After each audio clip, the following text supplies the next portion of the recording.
Esta é a Jovem Pan News. A rede da informação.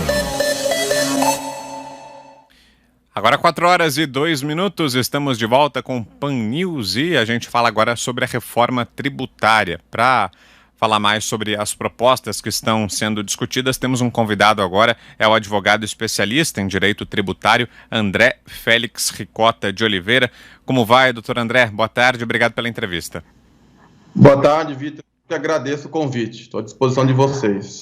Doutor, a gente queria destrinchar justamente a proposta do governo que fala sobre a tributação de transações eletrônicas. Isso ainda não consta na proposta que foi enviada pelo governo ao Congresso Nacional, porque o Ministério da Economia decidiu enviar a reforma em partes, né? Fatiou a proposta de reforma tributária e só a primeira parte chegou ao Congresso até agora, a parte que fala da unificação de PIS e COFINS em um novo tributo, mas o próprio ministro da Economia já falou, deu entrevista aqui à Jovem Pan, conversou conosco em Os Pingos nos Is, falou sobre essa proposta de tributação sobre transações eletrônicas e a ideia é de um imposto de 0,4%, alíquota de 0,4% nas transações eletrônicas.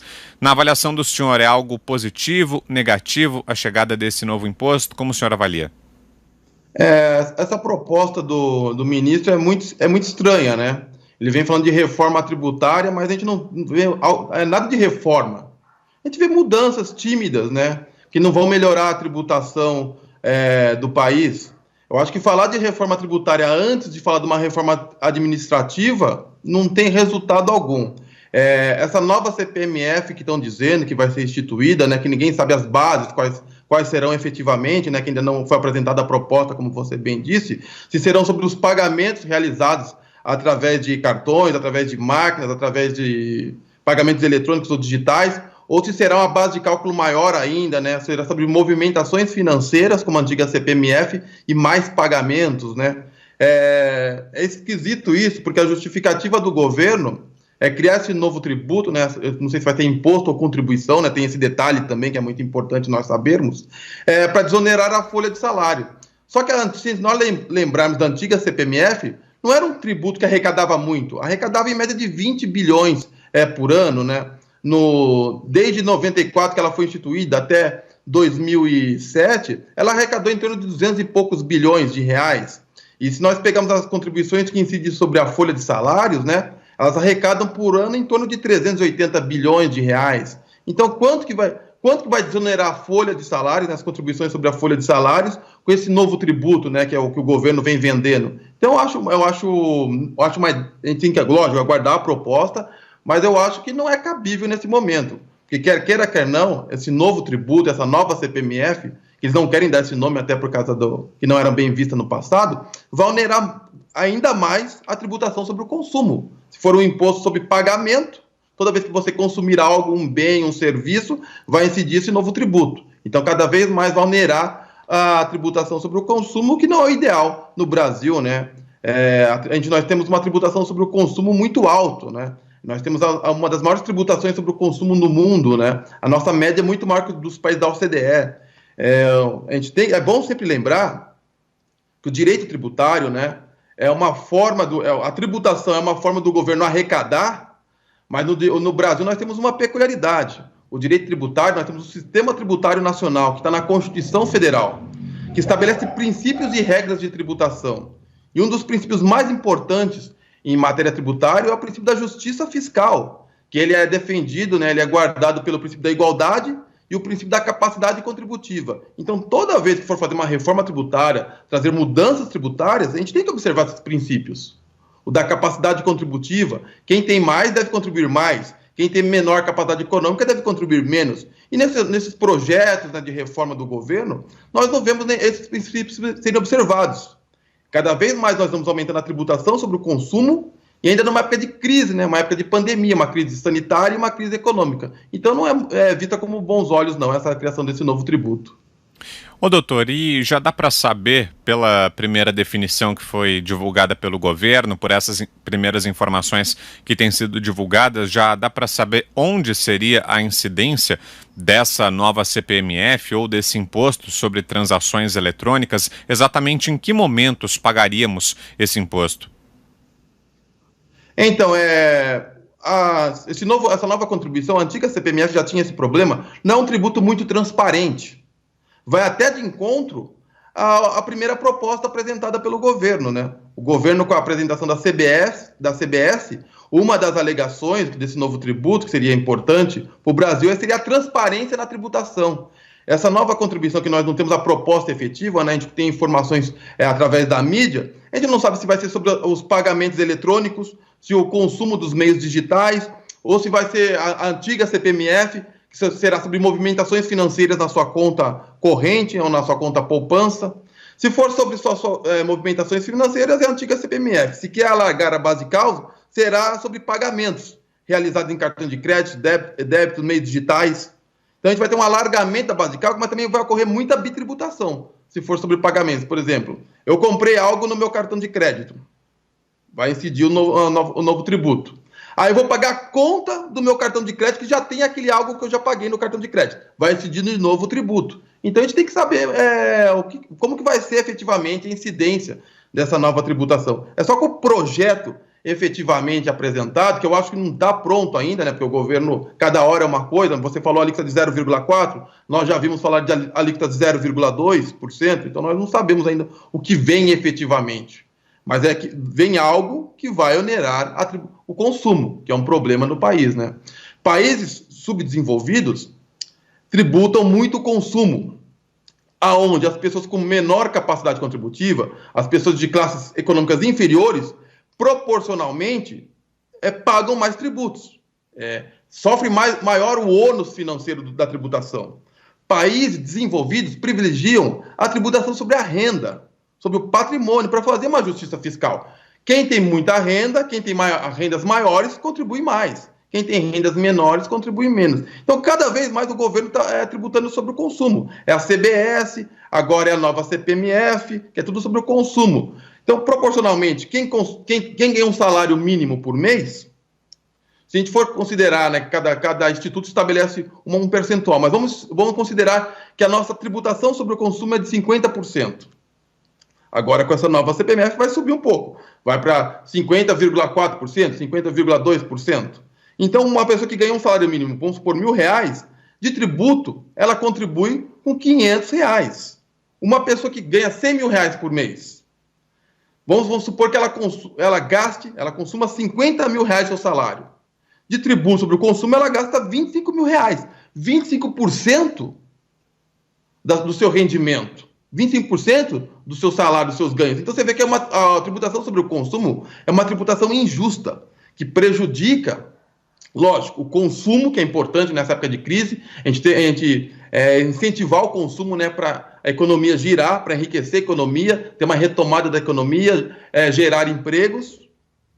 E mais, ela não faz a justiça fiscal. Não faz a justiça fiscal, que é um princípio, é um primado da Constituição Federal. Isso a gente não vem observando em nenhum momento o governo defender esse princípio da igualdade, que é importante em matéria de tributação, e da capacidade contributiva. Doutor, e o ideal seria que essa taxação se concentrasse em que momento, então? Se no consumo não é uma boa ideia, se no consumo ela acaba prejudicando a população mais pobre, o ideal é que essa tributação ocorresse em qual momento do processo produtivo? Desonerar o máximo possível o processo produtivo e privilegiar a tributação sobre renda e patrimônio. Então, os tributos que incidem sobre renda, sobre transmissão de bens, causa mortes, doação, essa tributação teria que ser maior, como que é feito nos países desenvolvidos, para incentivar que as pessoas não acumulem riqueza, e sim gastem as suas riquezas em vida. Não acumulem riqueza para passar por um herdeiro. Até porque você fazendo isso, o herdeiro, vamos dizer assim, ele é uma pessoa morta economicamente, ele não vai gerar novas riquezas. Então, o que é mais de vanguarda hoje é privilegiar a tributação sobre a renda, quem tem acréscimo patrimonial, quem tem plus, empresas que têm lucro. No caso, a gente pode até pensar em tributação de dividendos, que não ocorre no Brasil, e o imposto sobre transmissão causa mortes e doações. Assim, e deixar o consumo cada vez, a cadeia produtiva, mais desonerada possível. Mas só dá para pensar nisso se antes nós fizermos uma reforma administrativa. Você pega o nosso governo hoje, 93% do seu orçamento, das suas entradas, das suas receitas, já estão comprometidos com despesas obrigatórias. O governo tem 7% para tentar fazer algum investimento. Utiliza 7% que pode gastar com quaisquer outras coisas. Como que um país vai crescer assim? Cada vez mais vai aumentar a carga tributária, mas já é provado que aumentar a carga tributária não quer dizer que vai aumentar a arrecadação tributária. Existe a famosa curva de Laffer, um economista da década de 70, que participou do governo Reagan, e até depois de um tempo atrás ele falou que não é o inventor da curva de Laffer, que é um estudo já milenar, que tem um momento que você aumenta tanto a carga tributária, ou você começa a quebrar as empresas, ou você começa a aumentar a sonegação, o pessoal começa a ir para o trabalho informal, que não necessariamente vai aumentar a arrecadação. E a gente está nesse ponto no Brasil, a gente já tem uma carga tributária muito alta, estamos numa crise sanitária e econômica, como eu já falei, e ainda querem aumentar a tributação, é lógico que não vai surtir o resultado que o governo espera, que é aumentar a arrecadação. No fundo, essas propostas são roupagens para aumentar a arrecadação tributária. Eu não estou vendo nenhuma reforma efetiva que vai ajudar a economia. Ô doutor, e falando sobre essa primeira parte da reforma que já foi encaminhada ao Congresso Nacional, que trata da unificação de PIS e COFINS. O setor de serviços já reclamou muito sobre isso, diz que no final das contas a taxação sobre esse setor de serviços vai aumentar, mas por outro lado a promessa de que na indústria haja uma tributação menor. É isso mesmo que vai acontecer? O senhor pode detalhar para a gente? O PIS e COFINS, quando no início da década de 90, eram duas contribuições bem simples de serem recolhidas. A COFINS era 2% sobre o faturamento e o PIS era 0,65%. Depois, nos anos 2000, o PIS e o COFINS virou um Frankenstein. Tem vários regimes de tributação, tem o cumulativo, o não cumulativo, substituição tributária, monofásico, tem o regime misto ou híbrido. Então, dependendo da atividade da empresa, se a empresa tiver várias atividades, vários objetos sociais, determinado setor recolhe de um jeito, determinada atividade recolhe de outro. Então, era uma loucura. Quer queira, quer não, com a CBS, vai ter uma simplificação.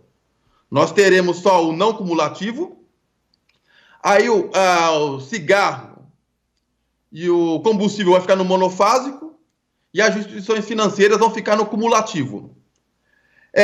No não cumulativo, que já era, que hoje existe, melhor dizendo, a alíquota do PIS e COFINS era 9, agora me fugiu, era 9,60, 9,65, algo assim. Me fugiu agora o número correto. 9,25. Vai para 12%. No regime não cumulativo, os prestadores de serviços que já estavam no não cumulativo já reclamavam, porque tem poucas despesas para deduzir do PIS e COFINS. Na CBS, foi para 12% de uma forma injustificada. Então, está claro que os prestadores de serviços estão prejudicados se esse novo tributo for instituído, que vai aumentar muito o ônus financeiro do PIS e COFINS, que vai incidir sobre a prestação de serviço. Tem prestador de serviço que está no lucro presumido, recolhe o PIS e COFINS a 3,65%. De repente vai recolher 12% e tem que ter pouca despesa para deduzir da sua base de cálculo. Para a indústria, o impacto não é tão grande, mas é óbvio que vai ter um aumento. A indústria é acostumada a recolher 9, pouco, vai começar a recolher 12%. Então há um aumento. Só que a indústria, o setor industrial, tem muitas despesas para deduzir da base de cálculo do PIS e COFINS. Essa é a diferença. O prestador de serviço não tem nenhuma despesa para deduzir quase. A maior despesa dos prestadores de serviços é a folha de salários. Só que a folha de salários não pode deduzir da base de cálculo do PIS e COFINS. Então, com certeza, vai ter um aumento da carga tributária para ambos os setores, mas os prestadores de serviços vão ter uma carga muito maior. O que fica claro também o desrespeito ao princípio da igualdade, da isonomia e da capacidade contributiva. Muito bem, quero agradecer aqui ao advogado André Félix Ricota de Oliveira, esteve conosco aqui falando sobre a reforma tributária. Obrigado, doutor André, pela entrevista. Uma boa tarde, ótimo sábado por aí. Boa tarde, eu que agradeço a oportunidade e estou à disposição de vocês do que precisarem. Obrigado. Boa semana a todos.